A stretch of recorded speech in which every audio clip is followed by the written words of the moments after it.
Hello boys and girls and welcome to this new video.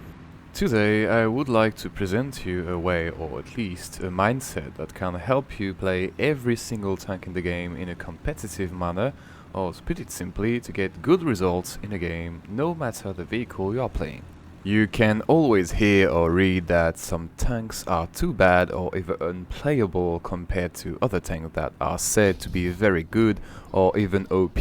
But I can assure you that every tank in the game is capable of achieving great results in-game as long as you know what you are doing in it. In this video I won't give you a headline for each vehicle in the game, that would be far too long, but I'll try to show you what to look for to at least understand what a tank is capable of and how it should be played to at least get decent results. In the meantime, don't forget to like, to share the video, or even consider subscribing to my channel if you found this video helpful. It would be very much appreciated. The first step for this is to study the tank you want to play in the hangar and to look for its strength. Don't bother about the weaknesses, every tank has some, but it's its strengths that we want to check because we'll base our gameplay around them. But how do we do that? Simple. We use what is usually called the trinity of tanks, which is armor, firepower and mobility.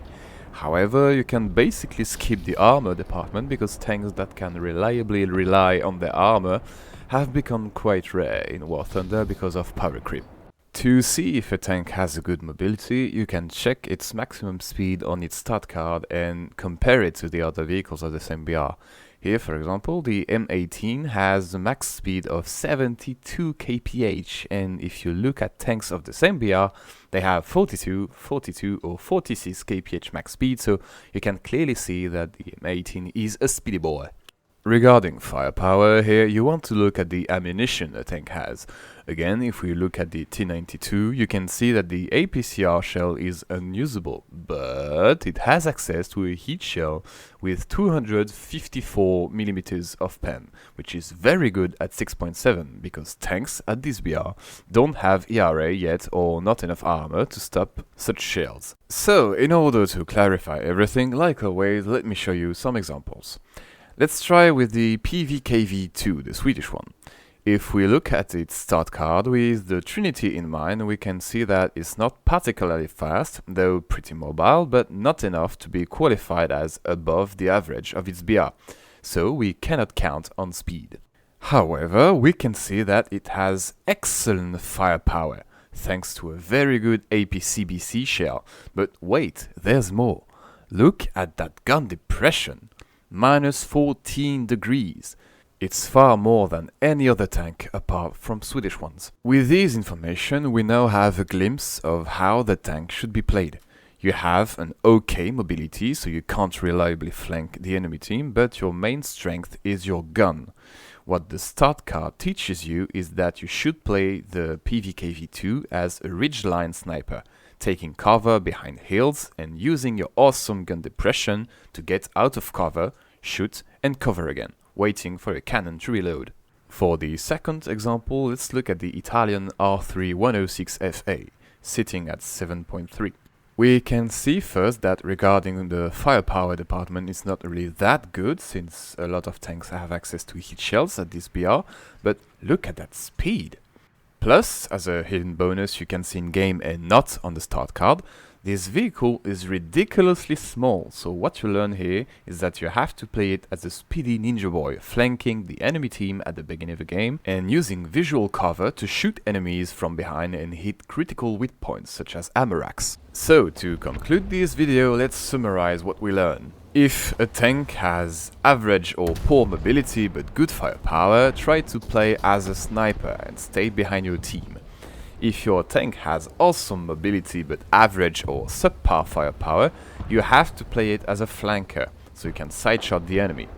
But what if your tank has poor mobility and poor firepower? Well, there you have two solutions. You either have an excellent armor, like the Churchill series, for example, and in this case, at this BR, you can use your armor, except in up-tier games, just pray to never have some. And the second solution is to play behind your team in close quarters and always stay close to an ally. Since you have a poor mobility, you can stick to your team so they can help you or you can help them if you are in trouble. And since you have a poor firepower, you have to play in close quarters so you have an easier time aiming at your enemy's weak spot. See? To each problem, there's a solution. If there is no solution, there's no problem. Lastly, I'd like to talk about armor. As I said, tanks that can reliably count on their armor are now quite rare and really depending on if they are in up tier or down tier games.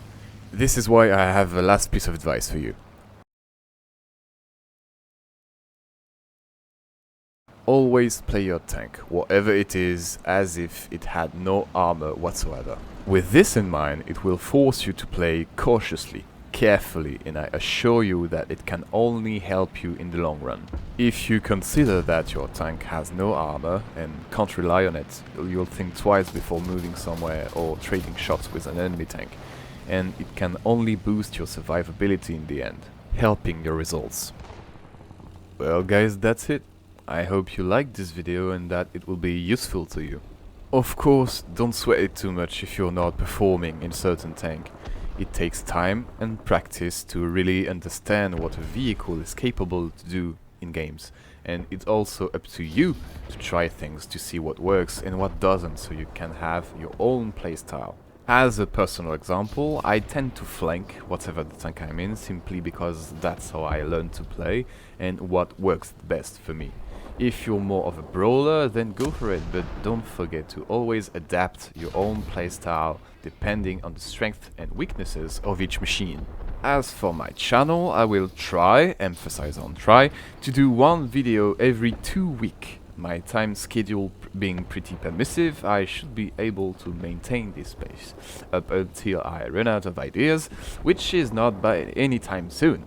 So also guys, if you have any topic proposition for future videos, please don't hesitate to write them in the comments. I read every comments I get. Please be advised that I am currently working on a series of guides for every tank tech tree in the game and also a quickie series about the maps of ground forces. Anyway, thank you guys for your support, and as for me, I wish you good luck in the battles to come, and I'll see you in the next one.